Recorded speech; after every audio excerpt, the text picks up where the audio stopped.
ಮೃತರಲ್ಲಿ ವಿದ್ಯಾರ್ಥಿಗಳೇ ಹೆಚ್ಚು ಅನ್ನುವಂತಹ ವಿಚಾರ ಗೊತ್ತಾಗ್ತಾ ಇದೆ. ಆರ್ಸಿಬಿ ಮೇಲೆ ಕ್ರೇಜ್ ಹೊಂದಿದ ಹಲವರು ನಿನ್ನೆ ಲಕ್ಷಾಂತರ ಸಂಖ್ಯೆಯಲ್ಲಿ ಸೇರಿದ್ರು. ಮನೆಯಲ್ಲಿ ತಿಳಿಸದೇನೆ ಹಲವಾರು ಜನ ಬಂದಿದ್ರು. 6 ಜನ ಪುರುಷರು 5 ಮಹಿಳೆಯರು ಸಾವನ್ನಪ್ಪಿರೋದು ಗೊತ್ತಾಗ್ತಾ ಇದೆ. ಕಾಲ್ತುಳಿತಕ್ಕೆ 11 ಜನ ಅಮಾಯಕರ ಪ್ರಾಣ ಪಕ್ಷಿ ಹಾರಿ ಹೋಗಿದೆ. ಈ 11 ಜನ ಮೃತರಲ್ಲಿ ವಿದ್ಯಾರ್ಥಿಗಳೇ ಹೆಚ್ಚು ಅನ್ನೋದು ಗೊತ್ತಾಗ್ತಾ ಇದೆ. ಆರ್ಸಿಬಿ ಮೇಲಿನ ಕ್ರೇಜು, ಆರ್ಸಿಬಿ ಆಟಗಾರರನ್ನು ನೋಡಬೇಕು ಅನ್ನುವಂತಹ ಹಂಬಲದಿಂದ ನಿನ್ನೆ ಚಿನ್ನಸ್ವಾಮಿ ಸ್ಟೇಡಿಯಂಗೆ ಎಂಟ್ರಿಯನ್ನು ಕೊಟ್ಟಿದ್ರು ಲಕ್ಷ ಸಂಖ್ಯೆಯ ಜನರು. ಇದರಲ್ಲಿ 11 ಜನರು ಉಸಿರು ಚೆಲ್ಲಿದ್ದಾರೆ. ಹಲವಾರು ಜನ ಆಸ್ಪತ್ರೆ ಪಾಲಾಗಿದ್ದಾರೆ. ಈ ದುರಂತದ ವಿಚಾರಕ್ಕೆ ಸಂಬಂಧಪಟ್ಟಂತೆ ಈಗ ಒಂದೊಂದೇ ವಿಚಾರಗಳು ಹೊರಬರ್ತಾ ಇದೆ. ಮೃತರಲ್ಲಿ ವಿದ್ಯಾರ್ಥಿಗಳೇ ಹೆಚ್ಚು ಅನ್ನುವಂತಹ ವಿಚಾರ ಗೊತ್ತಾಗ್ತಾ ಇದೆ. ಸಂಭ್ರಮ ತಂದಂತಹ ಸಾವು. ಹೆಸರು ಭೂಮಿಕಾ, 20 ವರ್ಷ, ಇಂಜಿನಿಯರಿಂಗ್ ವಿದ್ಯಾರ್ಥಿ, ಹಾಸನ ಮೂಲದವರು. ಇವರು ಬೆಂಗಳೂರಿನಲ್ಲಿದ್ದರು. ಚಿನ್ನಸ್ವಾಮಿ ಸ್ಟೇಡಿಯಂಗೆ ಈ ಸಂಭ್ರಮಾಚರಣೆಯಲ್ಲಿ ಭಾಗಿಯಾಗಬೇಕು ಅಂಥೇಳಿ ಸ್ನೇಹಿತರೊಟ್ಟಿಗೆ ಬಂದಿದ್ದರು. ಈಗ ಭೂಮಿಕ್ ಸಾವನ್ನಪ್ಪಿರುವಂಥದ್ದು. 20 ವರ್ಷ ವಯಸ್ಸು. ಸಂಭ್ರಮ ತಂದಂತಹ ಸಾವಿದು. ಮನೆಯವ್ರಿಗೆ ಹೇಳಿಲ್ಲ, ನಾನಿಂತಲ್ಲಿಗೆ ಹೋಗ್ತಾ ಇದ್ದೀನಿ ಅನ್ನುವಂತಹ ಮಾಹಿತಿ ಕೊಟ್ಟಿಲ್ಲ. ಏಕಾಏಕಿ ಸ್ನೇಹಿತರ ಜೊತೆಗೆ ಬಂದರು, ಕಾಲು ತುಳಿತದಲ್ಲಿ ಸಿಲ್ಕೊಂಡ್ರು, ಉಸಿರು ಚೆಲ್ಲಿರುವಂತಹ ಘಟನೆ ನಡೆದಿದೆ. ಒಟ್ಟು 11 ಜನ ಉಸಿರು ಚೆಲ್ಲಿರುವಂತಹದ್ದು. ಈ 11 ಜನರ ಪೈಕಿ 18ರಿಂದ 28 ವರ್ಷದ ವಯಸ್ಸಿನ ಒಳಗಿರೋರೇ ಹೆಚ್ಚು. ಮತ್ತೊಬ್ಬರು ಸಹನಾ, 24 ವರ್ಷ, ಖಾಸಗಿ ಕಂಪನಿಯಲ್ಲಿ ಕೆಲಸ ಮಾಡ್ತಾ ಇದ್ದಾರೆ, ಮೂಲತಃ ಕೋಲಾರದವರು. ಇನ್ನು ಪೂರ್ಣಚಂದ್ರ, 32 ವರ್ಷ, ಖಾಸಗಿ ಕಂಪನಿಯಲ್ಲಿ ಕೆಲಸ ಮಾಡ್ತಾ ಇದ್ದವರು, ಮೂಲತಃ ಮಂಡ್ಯ ಜಿಲ್ಲೆಯ KR ಪೇಟೆ ತಾಲೂಕಿನವರು ಅನ್ನೋದು ಗೊತ್ತಾಗ್ತಾ ಇದೆ.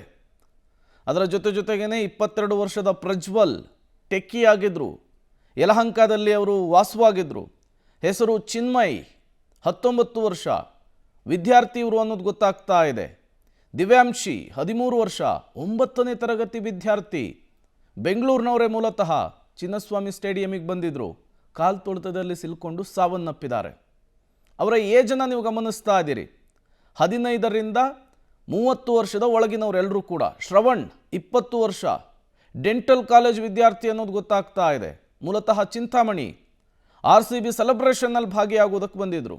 ಹೆಸರು ದೇವಿ, 29 ವರ್ಷ, ಅಮೆಜಾನ್ ಕಂಪನಿಯಲ್ಲಿ ಕೆಲಸ ಮಾಡ್ತಾ ಇದ್ರು. ಇವರು ಮೂಲತಃ ಆಂಧ್ರ ಪ್ರದೇಶದವರು, ಬೆಂಗಳೂರಿನಲ್ಲಿಯೇ ಇದ್ದರು. ಹೆಸರು ಶಿವಲಿಂಗ, 17 ವರ್ಷ, 10ನೇ ತರಗತಿ ವಿದ್ಯಾರ್ಥಿ, ಕಣ್ಣೂರು ಮೂಲದವರು. ನಿನ್ನೆಯ ಕಾಲ್ತುಳಿತದಲ್ಲಿ ಸಾವನ್ನಪ್ಪಿದ್ದಾರೆ. 11 ಜನ ಸಾವನ್ನಪ್ಪಿರುವಂತಹದ್ದು. ಮನೋಜ್, 33 ವರ್ಷ, BBA ವಿದ್ಯಾರ್ಥಿ, ಕುಣಿಗಲ್ ಮೂಲದವರು ಅನ್ನೋದು ಗೊತ್ತಾಗ್ತಾ ಇದೆ. ಇವರು ಕೂಡ ನಿನ್ನೆಯ ಕಾಲ್ತುಳಿತದಲ್ಲಿ ಸಾವನ್ನಪ್ಪಿರುವಂಥದ್ದು. ಮೃತರಲ್ಲಿ ವಿದ್ಯಾರ್ಥಿಗಳ ಸಂಖ್ಯೆ ಹೆಚ್ಚಿರೋದನ್ನು ನೀವು ಗಮನಿಸ್ತಾ ಇದ್ದೀರಿ. ಅಕ್ಷತಾ, ಜಸ್ಟ್ 26 ವರ್ಷ, ಸಿದ್ದಾಪುರ ಮೂಲದವರು, ಸಿದ್ದಾಪುರ, ಉತ್ತರ ಕನ್ನಡ ಜಿಲ್ಲೆ, ಬೆಂಗಳೂರಿನಲ್ಲಿದ್ದರು. ನಿನ್ನೆ RCBಯ ಸೆಲೆಬ್ರೇಷನ್ನಲ್ಲಿ ಭಾಗಿಯಾಗಬೇಕು ಅಂಥೇಳಿ ಇವರು ಕೂಡ ಬಂದಿದ್ದರು. ಕಾಲ್ತುಳಿತದಲ್ಲಿ ಸಾವನ್ನಪ್ಪಿದ್ದಾರೆ. ಇವರ್ಯಾರೂ ಕೂಡ ಮನೆಯವ್ರಿಗೆ ಹೇಳಿಲ್ಲ. ಏಕಾಏಕಿಯಾಗಿ ಬಂದರು, RCB ಆಟಗಾರರನ್ನು ನೋಡಬೇಕು ಅಂತ ಬಂದರು. ಆ ಜನಜಂಗುಳಿಯಲ್ಲಿ, ಗಜಿಬಿಜಿಯಲ್ಲಿ ಸಿಲ್ಕೊಂಡು ಕಾಲ್ತುಳಿತಕ್ಕೊಳಗಾಗಿ 11 ಮಂದಿ ಉಸಿರು ಚೆಲ್ಲಿದ್ದಾರೆ. ಬಹುತೇಕರೆಲ್ಲರೂ ಕೂಡ, 1-2-3 ಜನ ಬಿಟ್ಟು ಬಹುತೇಕರೆಲ್ಲರೂ ಕೂಡ ಸ್ಟೂಡೆಂಟ್ಸೇ ಆಗಿರುವಂಥದ್ದು. ಸ್ನೇಹಿತರೊಟ್ಟಿಗೆ RCB ಸೆಲೆಬ್ರೇಷನಲ್ಲಿ ಭಾಗಿಯಾಗಬೇಕು, RCB ಆಟಗಾರರನ್ನು ನೋಡಬೇಕು ಅಂಥೇಳಿ ಬಂದಿರುವಂಥದ್ದು. 9ನೇ ತರಗತಿ ವಿದ್ಯಾರ್ಥಿಯೂ ಕೂಡ ಸಾವನ್ನಪ್ಪಿರುವಂಥದ್ದು. 6 ಪುರುಷರು 5 ಮಹಿಳೆಯರು ಸಾವನ್ನಪ್ಪಿದ್ದಾರೆ. ಈ ದುರಂತಕ್ಕೆ ಹಾಗಾದರೆ ಕಾರಣ ಏನು? ಹರಿಬರಿಯಲ್ಲಾದಂತಹ ಕಾರ್ಯಕ್ರಮ, ಪೊಲೀಸರ ಎಚ್ಚರಿಕೆಯ ನಡುವೆಯೂ ಕೂಡ ಸರ್ಕಾರ ಕಾರ್ಯಕ್ರಮವನ್ನು ನಡೆಸಿದ್ದು ಅನ್ನೋದು ಗೊತ್ತಾಗ್ತಾ ಇದೆ. 2 ಕರಡುಗಳಲ್ಲಿ ಕಾರ್ಯಕ್ರಮವನ್ನು ಮಾಡಿರೋದು ಕೂಡ ಈ ದುರಂತಕ್ಕೆ ಕಾರಣ ಅನ್ನೋದು ಗೊತ್ತಾಗ್ತಾ ಇದೆ. ಅದರ ಜೊತೆಗೇನೆ ಏನು ವಿಕ್ಟ್ರಿ ಪರೇಡ್ ಮಾಡಬೇಕು ಅಂಥೇಳಿ ಪ್ಲಾನ್ ಆಗಿತ್ತು, ಅದನ್ನು ಏಕಾಏಕಿಯಾಗಿ ಕ್ಯಾನ್ಸಲ್ ಮಾಡಿದ್ದು. ಜನ ಚದುರ್ತಾ ಇದ್ರು.